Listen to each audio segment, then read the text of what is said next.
오늘 말씀의 제목을 웃음치료 이렇게 잡아봤습니다. 혹시 웃음치료 들어보셨나요? 네. 혹시 잘 모르시는 분들을 위해서 간략하게 설명하면 웃으면 치료가 된다. 그런 얘기입니다. 혹은 웃음으로 치료를 할 수 있다. 그런 얘기입니다. 현대인들이 얼마나 잘 안 웃는지 나중에는 하다 별 희한한 치료 방법이 나왔습니다. 근데 이제 그도 그럴 것이 참 일리가 있어요. 사람이 우월해지고 인상 쓸 때 아주 부정적인 에너지가 사실 많이 나옵니다. 근데 사실 또 이 사람들이 웃으면 이 얼굴 근육도 확 펴지고 그 다음에 조금 뭐한 얘기입니다만 연로하셔도 주름이 이뻐요.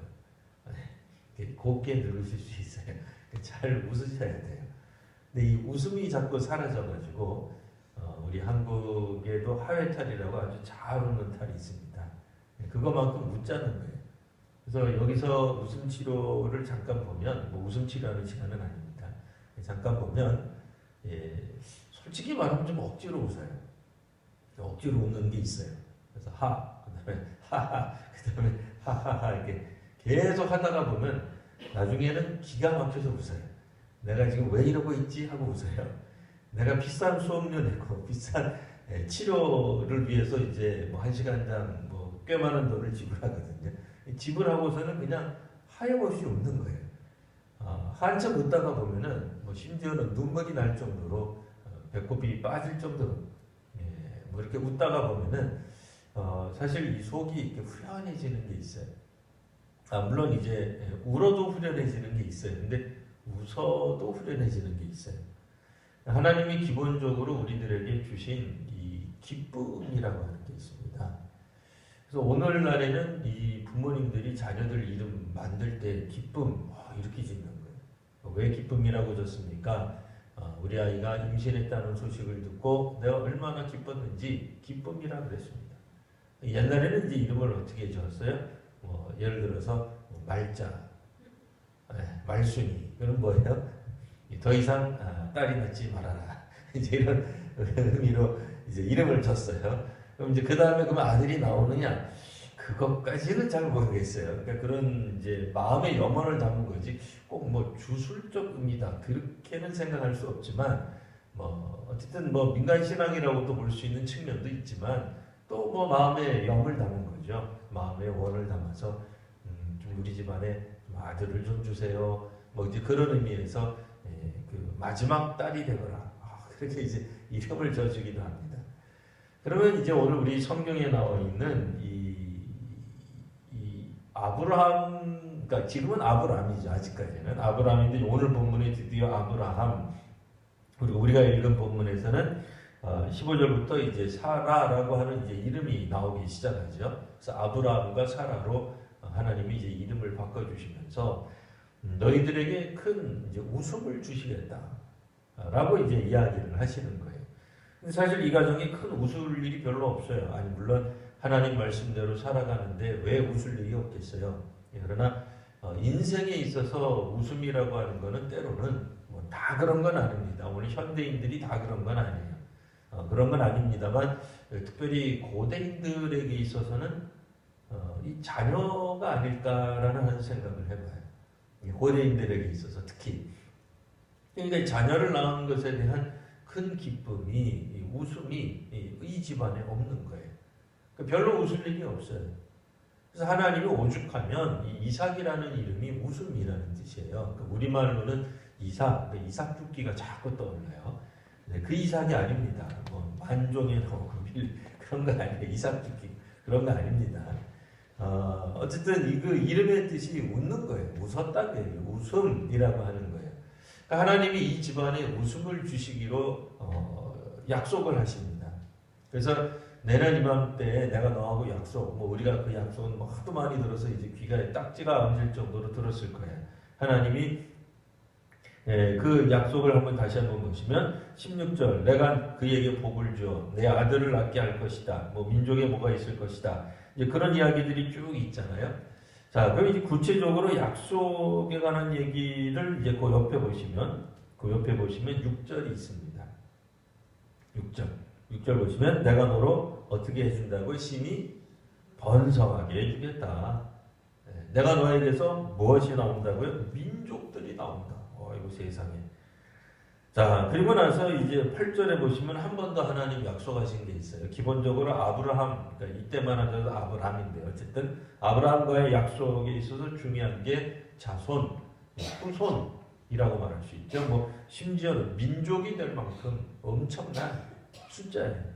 여러 민족에 대해서 우리가 생각할 땐 아이고 저 민족이 갈라져서 어쩌노 이렇게 생각할 수 있지만 뭐 그렇게 갈라질 정도라도 많으면 좋죠. 예, 그렇게 갈라질 수만 있다면 얼마나 좋겠어요. 근데 지금은 한 가문을 다음 세대로 간다는 것 자체가 불투명한 거예요. 물론 고대에 있었던 여러 가지 이 당시의 어떤 관습에 따라서 아브라함이 맨 처음에 시도했던 것처럼 자기의 이제 종에게 뭐 유산을 상속한다든지 아니면 종을 통해서 낳은 아이에게 그런 어떤 것을 이제 시도를 하려고 했으나 여하튼 하나님께서는 그리 생각하지 않으셨어요. 자, 여기서 말씀하는 내게서 민족이 나온다라고 하는 것, 아브라함을 통해 그리고 사라를 통해 직접적으로 아들이 나올 것이다. 근데 이제 문제는 아직까지도 아들이 없는 거예요. 자, 8절 한번 우리 한번 읽어보겠습니다. 자, 시작. 내가 너와 내 후손에게 온 땅을 주어 영원한 기업이 되게 하고 나는 그들의 하나님이 되리라. 아멘. 예, 가나안 땅을 또 주시겠다. 그래서 약속은 이제 크게 자녀와 땅, 이제 뭐 이렇게 이제 이야기할 수 있습니다. 그 자손도 주시겠고 땅도 주시겠다고 하는 얘기인데, 뭐 그 얘기는 1절에도 한번 뭐 이야기를 하셨죠. 그래서 뭐 아브라함이 꿈속에서 꿈을 뭐 악몽 비슷하게도 꾸기도 하다가 뭐 그때도 그 비슷한 이야기를 하셨어요. 그래서 너의 후손이 뭐 한 400년쯤 어떤 곳에 가가지고 마음을 향하올 것이다. 그들이 고생할 거지만 내가 그들을 다시 돌려보낼 것이다. 뭐 여러 이야기들이 있었단 말이에요. 근데 여전히 이 가정에는 웃을 수가 없어요. 왜요? 하나님 하신 말씀에 대해 분명히 이 확신을 가질 만한 사건이 일어나지 않고 있기 때문에 그렇습니다. 그러니까 지난주 같으면 뭐 재산을 그의 종에게 물려주겠다고 하는 것도 하나님이 막으시고 이스마엘도 아니라 그러시고 그러면 무슨 대안, 그러니까 확실한 증거 뭐 이런 게 있어야 되잖아요. 그러니까 이제 오늘 본문에서 보시면 다시 한번 이제 말씀을 하시죠. 16절 보시면 내가 그에게 복을 줄 것이다. 내게 아들을 낳게 될 것이다. 이제 그런 얘기예요. 사라에게 복을 주어서 아들을 낳을 것이다. 그래서 그가 이제 여러 민족의 어머니가 될 것이다. 뭐 그러니 뭐 이름도 뭐 여주인이라고 하는 그런 어떤 이름으로 좀 바꾸도록 하겠다. 자, 17절 보시면 아브라함이 엎드려 웃습니다. 웃는다고 이제 표현이 나오죠. 그래서 마음속으로 이르기를 내가 이제 100세가 되는데 어떻게 자식을 낳겠느냐. 사라는 이제 90세가 되었는데 어떻게 출산을 하겠느냐. 그래서 아브라함 생각에는 이스마엘이나 하나님 앞에서 살기를 원합니다. 그러니까 하나님 앞에서 그가 복받기를 원합니다. 뭐 갑자기 뭐 하나님이 죽이시게 하겠어요? 그런 뜻은 아니고 복을 내려주셔서 이 이스마엘을 통해서 하나님 말씀하신 그것을 이루신다는 얘기죠. 뭐 그런 의미예요. 왜냐면 믿을 수가 없기 때문에 그렇죠. 그때 이제 하나님이 다시 한번 말씀을 하죠. 19절에 보시면 아니다. 내 아내 사레가 아들을 낳을 것이다. 그리고 그 이름을 이삭이라고 해라. 웃음이라고 해라. 그리고 내가 그와 더불어도 내 언약을 맺을 것이다. 라는 말씀을 이제 하게 됩니다. 21절 다시 한번 보시면 내 언약은 내가 내년 이 시기에 사라가 내게 낳을 이삭과 세울 것이다. 이렇게 이야기를 해주시는데 글쎄 뭐 우리 같으면 어떤 생각이 드십니까? 우리 성도님들 같으면 그래도 내가 이런 모습을 봤다. 100세에 아들을 낳는 사람을 봤다. 우리 교회에서는 이제 50 넘어서 아들 낳은 사람을 본 적이 있긴 있어요. 그러나 이 100세 때 내가 가지고 아들을 낳다가 사실은 본 적이 없어요. 아직까지는. 혹시 아세요? 그런 분? 50 넘어서 아들을 낳은 분. 네, 저는 알고 있어요. 근데 보통은 이 100세 때는 좀 힘들지 않을까. 네. 이게 비정상적인 게 아니라 정상적인 생각이죠. 예, 합리적인 생각이죠. 그러면 뭐 하나님은 불합리한 분이시냐 그런 건 아니죠. 예, 합리성을 뛰어넘으시는 초합리적이신 분이시죠. 우리가 합리성만으로는 합리적인 생각, 소위 말하는 우리들의 사고 구조로만 다 이해할 수 없는, 그러니까 우리의 이해를 뛰어넘으시는 분이죠. 그러니까 우리의 이해가 부족한 거지, 부적절한 혹은 뭐 말도 안 되는 그런 개념은 아니에요. 자, 여하튼 계속해서 우리가 이제 18장은 안 읽었습니다만 18장도 우리 오늘은 이제 같이 보려고 합니다. 자, 18장 그냥 눈으로 쭉 보시면서 이렇게 같이 보십시오. 이게 마무리 상수리 나무 있는 곳에, 그가 머물고 있는 곳에 이제 여호와께서 나타나십니다. 물론 이 여호와께서 어떻게 나타나셨는지는 우리가 좀 명확하게 표현하기는 어려워요.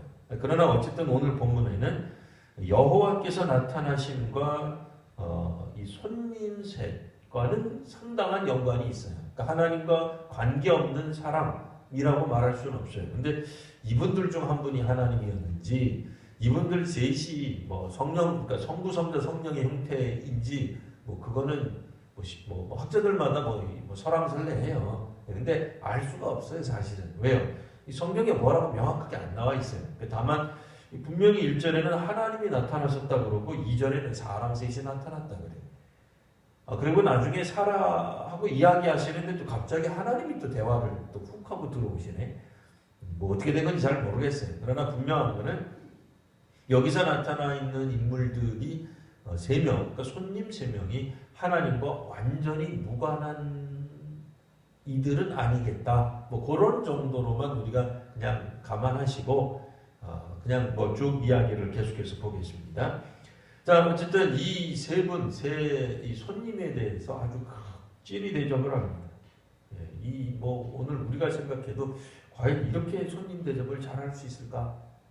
아마도 우리가 신약 성경을 읽다가 보면 부지 중에 손님 맞이를 잘하라 그랬잖아요. 손님을 이렇게 잘 대접하다 보면 부지 중에 천사를 대접할 이도 있느니라. 그 성경 구절이 떠오를 만한 그런 내용들이에요.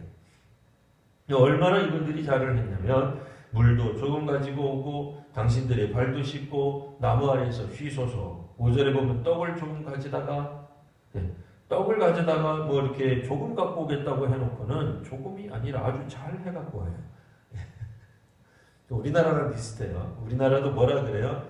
진수성찬을 마련하고는 꼭 주인이 말하기를 찬 것은 없습니다. 우리가 볼 때는 상다리가 휘어지게 생겼어요.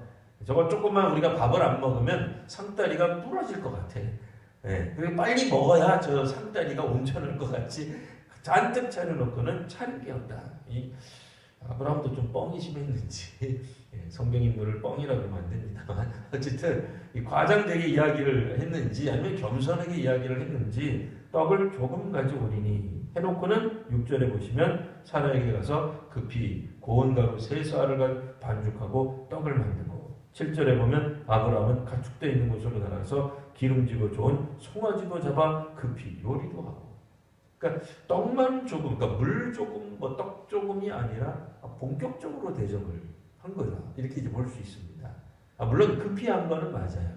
그러니 뭐 그때 당시에 할 수 있는 뭐 최고의 요리법이다. 뭐 그렇게는 말할 수 없겠죠. 그렇다 하더라도 상당히 이거는 대접을 융숭히 잘해줬다. 그런 이야기예요. 우리로 말하면은 그냥 물 한 그릇 줘서 보내주는 정도, 뭐 식은 밥 정도가 결코 아니다. 뭐 우리식으로 말하면 새로 밥한 거예요. 반찬 새로 한 거예요. 김치 새로 담근 거예요. 그리고 뭐 씨암탉 잡았다. 뭐 이런 식으로 우리가 상상할 수 있는 이제 그런 내용들이 됩니다. 자, 게다가 8절에도 보시면 이 아브라함이 또 이 가축들에게서 나올 수 있는 엉긴 젖, 우유, 또 하인이 요리한 송아지 이런 것들을 또 나무 아래에다가 또 그 동네는 좀 덥기도 하고 햇볕이 많이 비치니까 나무 아래에다가 잘 차려놓고 그들이 음식을 이제 드시도록 하게 됩니다. 자, 그들이 이제 아브라함에게 이제 사라가 어디 있느냐고 묻죠. 우리 다 아시는 대로 장막에 있습니다. 아직 장막에서 안 나온 것 같아요, 사라는. 근데 이제 그때 이제 이야기하기를 10절 그가 이르기를 내년 이맘때 내가 반드시 내게로 돌아오리니 내 아내 사라에게 아들이 있을 것이다. 자, 그때 이 사라가 그 뒤 장막문에서 들어요. 듣고는 웃습니다. 12절에 보면 속으로 웃어요. 그리고 이제 이야기를 하죠. 속으로 계속 이야기를 하는 거예요. 내가 노쇠하였고 내 주인도 늙었으니 내게 무슨 즐거움이 있으리요. 즐거움 나오죠. 그 무슨 자식을 보겠느냐 그 얘기. 자식이 있어야 사실 즐거움이 있는 거라는 거죠.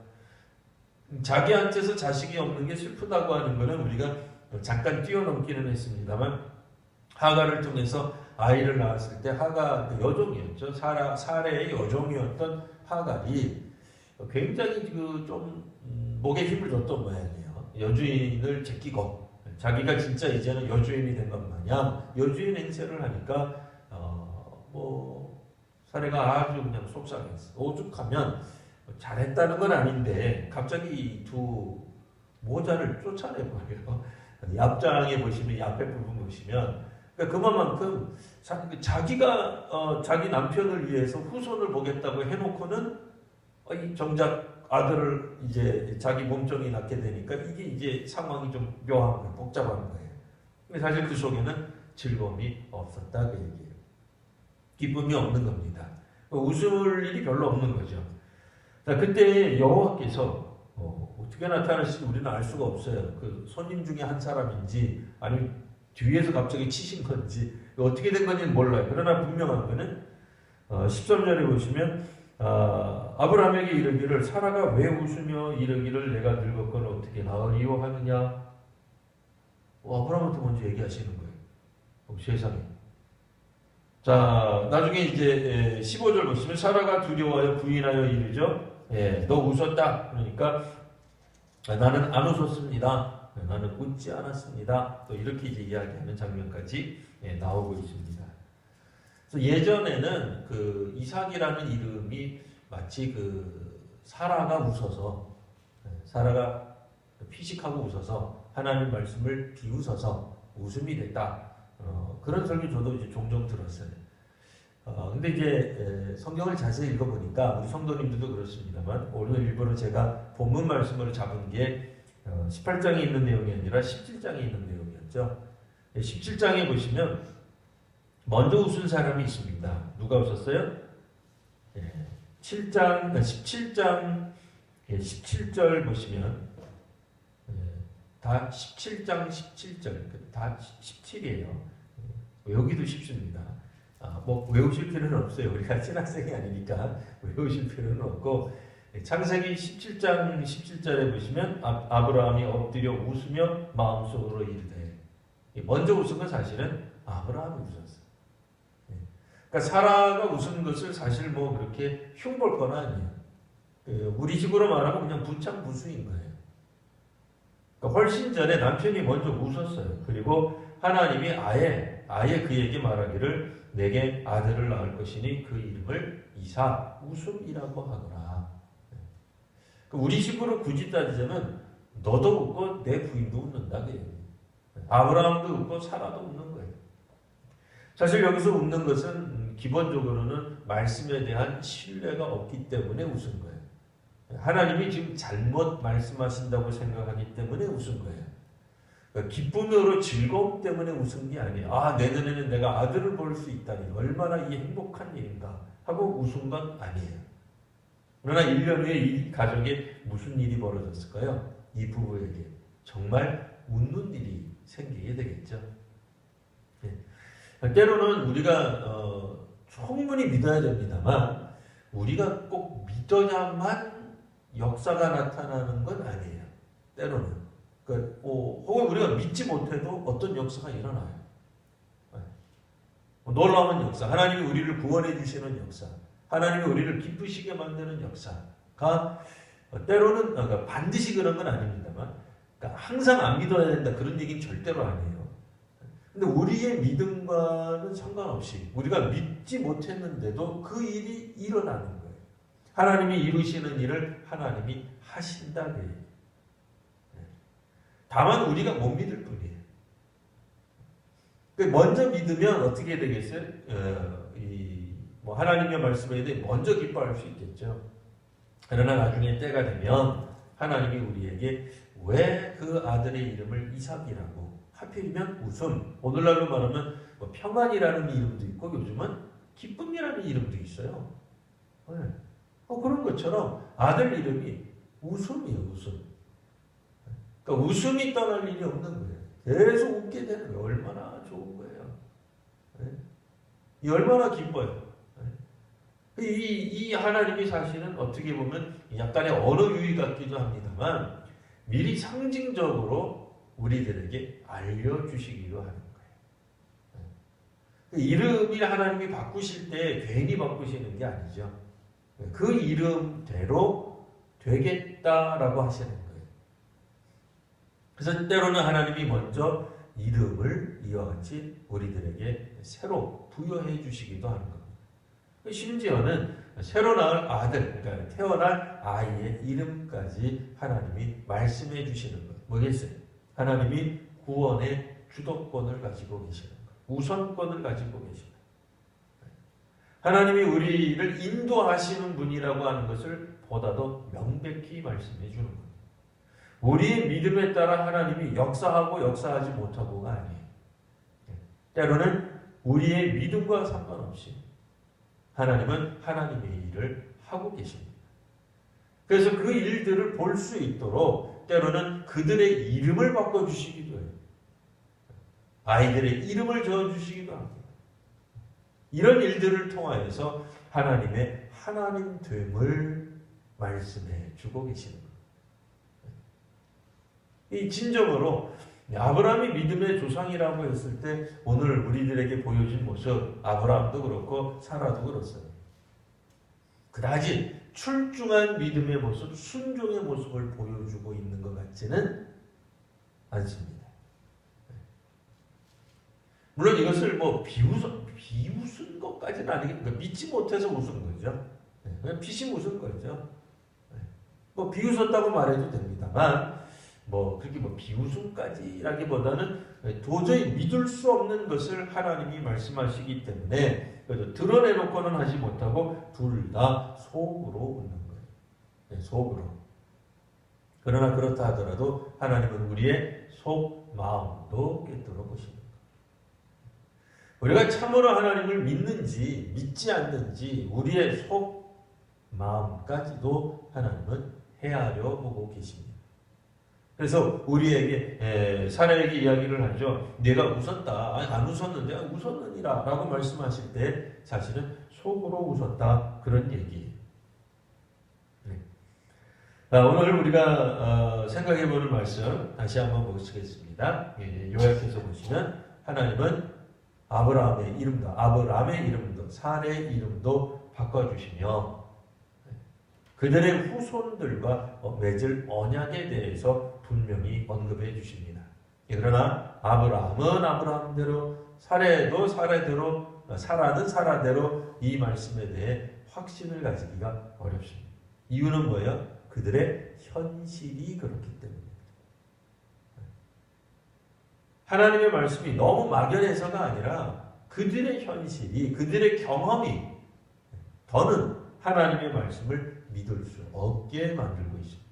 놀라웠게도 사람들은 하나님을 만나는 순간에도 하나님의 말씀을 못 믿을 수 있다.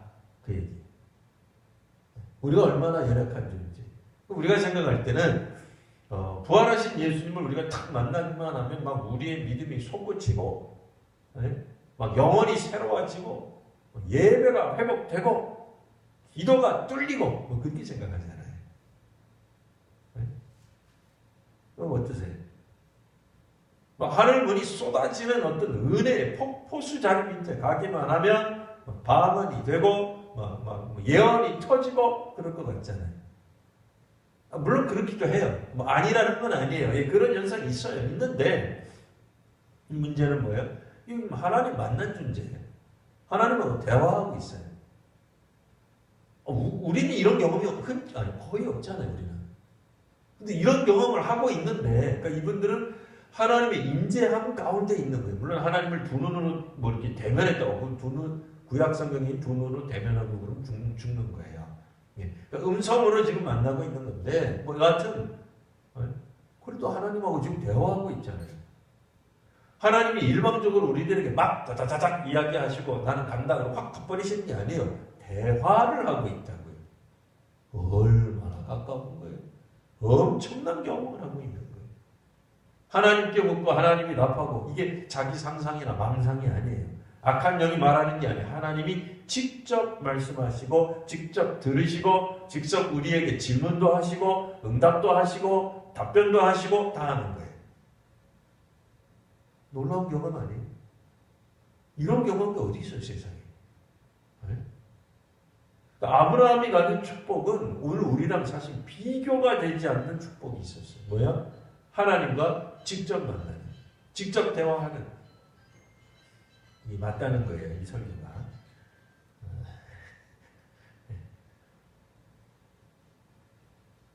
그런데 그는 못 믿는 거예요, 하나님. 우리 사람의 연약함을 다시 한번 생각해 보실 계기가 되시기 바랍니다. 물론 이제 좋은 의미는 아니에요. 우리에게 조금 뭔가 회개를 촉구하고 우리에게 깊은 반성을 촉구하는 거예요. 그러니까 좀 불편하실 수 있지만 다시 한번 하나님 경험하는 가운데서도 하나님이 동행하시고 하나님이 우리에게 말씀하시는 가운데서도 놀랍게 안 믿을 수 있어요.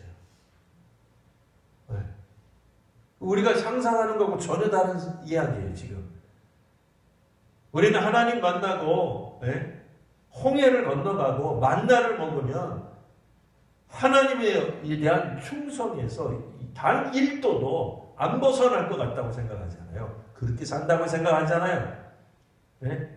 혹은, 하나님이 지금 내 앞에 한 번도 안 나타나셨어도 나는 하나님을 믿습니다. 이렇게 얘기하잖아요.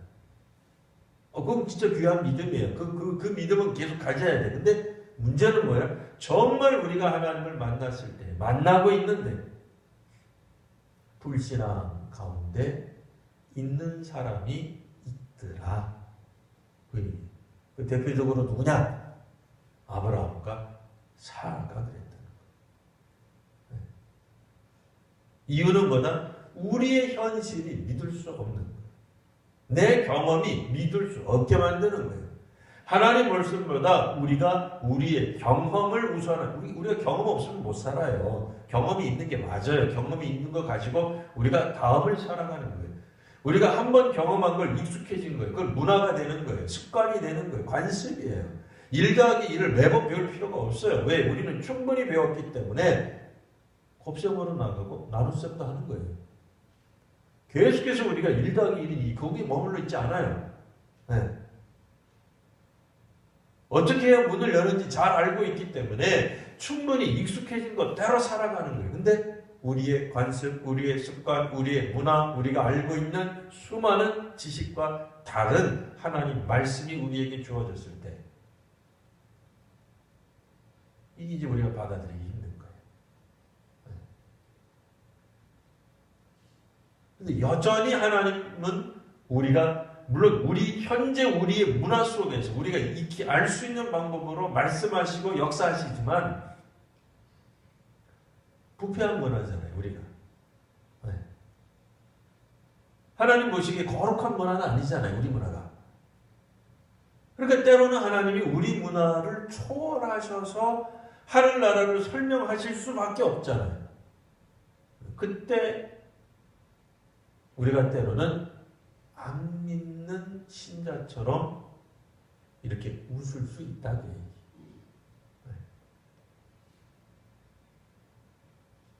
자, 그러나 이제 하나님은 이 아브라함의 이게 좀 정확한 관점에서 보면 불신앙이죠.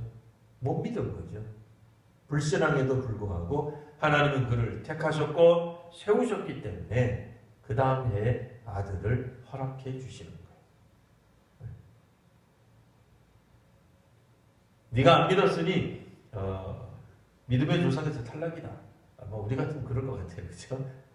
점수는 너는 내가 여러 번 시험을 했는데 어떻게 너는 매번 F냐? 매번 그 점수가 안 나오냐? 이게 안 되겠다. 믿음의 조상 너 말고 차라리 조카 롯으로 하겠다. 그가 구원받았으니까 우리 구원받았으면 막 감격하고 막 목숨을 살려주면 제2의 인생이라고 생각하지 않아요. 그런 거 있잖아요. 뭐 우리 성도님들 가운데는 흔치 않겠지만 뭐 다른 교회 분들은 그런 것도 뭐 간증하잖아요. 뭐 자동차 사고가 났는데 내가 퍽 죽었는데 살아나가지고 제2의 인생을 살합니다. 그래서 이전의 삶을 완전히 버리고 온전히 주님을 위해 새로운 삶을 삽니다. 뭐 그런 간증하시잖아요. 하나님이 정말로 죽기 직전에 갔던 나를 의사로 포기했던 나를 살리셨다 그래요. 그래서 지금 내가 살아있는 남은 인생은 주님을 위해서 다 쓰겠습니다. 그렇게 하잖아요. 사실 아브라함은 이제 그런 경험이 별로 없는 것 같아요. 아직은. 그런 극적인 경험이 별로 없는 거예요. 물론 하나님이 놀라웠게 아브라함과 동행하시어 조카 롯을 구하기도 하시고 또 자기 아내 사례를 애굽 왕으로부터 나오게 하시고 뭐 그런 것들이 있었으나 여전히 그들의 믿음 가운데는 이런 인간적인 요소들이 남아있는 거예요. 하나는 믿음의 조상 아브라함이 이렇게 믿었다면 과연 우리는 어떻게 믿고 있을까요? 우리는 과연 출중할까요? 출중하지 않습니다. 우리는. 아니, 믿음의 조상 아브라함도 이렇게 어떻게 보면은 뭐 아주 좋게 포장해서 설명하면 인간미가 넘치는 거고요. 제대로 설명하면 뭐예요? 허점이 너무 많아요. 믿음의 조상이라고 말할 수 있을까 싶을 정도의 구멍이 너무 많은 거예요. 사실 우리도 그래요. 물론 우리가 섬기는 교회의 목회자가 완벽했으면 좋겠어요. 저도 그래요. 저도 그렇게 생각해요. 그러나 그런 사람은 없어요. 그렇지 못해요. 저도 우리 한국교회를 섬기는 모든 장로님들이 아주 믿음이 출중했으면 좋겠어요. 모세를 지키는 아론 훌처럼 엄청난 신앙의 능력자들이었으면 좋겠어요. 근데 꼭 그렇지만은 않아요. 우리 나중에 이제 출애굽기 가서 또 보시겠습니다만 아론에 대해서 우리가 사실 또 점수를 많이 못 주거든요. 대제사장의 원형이요 뭐 이렇게 나오긴 합니다만 구약 시대에 거기서는 이제 레위 지파 중에서도 제사장 가문이고 대제사장이 나오는 건 그 집안에서만 나와요. 아론의 후손에서만 나오지만 여전히 아론이 행한 거 보면 영 아니다 말이에요. 아브라함도 마찬가지예요. 아브라함을 여기서 비난하려고 하는 얘기는 아닙니다. 우리 믿음의 사람들은 우리의 믿음에 대해서 사실은 볼 줄 알아야 됩니다. 우리가 잘 믿어서 성공하는 게 아닙니다. 우리가 잘 믿어서 웃을 수 있는 게 아닙니다. 우리의 웃음의 근원은 하나님이 분명합니다. 아브라함과 사라에게 웃음을 주시니까 이삭을 주시는 하나님, 웃음을 정말로 나중에 확실하게 주시죠. 때로는 우리가 믿음으로 살아가지 못한다 할지라도 항상 안 믿는다 그러면 하나님이 아예 안 되는 거겠으나 믿는 가운데서도 우리가 불순종하고 불신한 가운데 여전히 우리가 있다는 얘기. 하나님이 사인을 보내주시고 이름도 바꿔주시고 아들이 있을 거라고 아예 아들의 이름을 웃음이라고 명명해 주셔도 못 믿는 경우가 있습니다. 그게 오늘 우리들의 믿음의 현 주소임을 우리가 깨달아야 될 것입니다. 그러면 우리가 하나님 앞에서 과연 무엇을 못 믿고 있는지, 무엇에 순종하고 있지 않는지 이런 부분들이 오히려 낱낱이 보이게 될 것입니다. 오늘은 본의 아니게 남 이야기를 하면서 마치 아브라함과 사라를 이렇게 좀 신란하고 돌도 좀 던지고 손가락질한 것 같습니다만 사실 우리가 아브라함과 사라보다 믿음이 더 출중할 방법은 없어요. 그렇잖아요. 그런 측면에서 그들을 통해 우리 자신을 보는 귀한 시간들이 되시기를 바랍니다. 기도하겠습니다.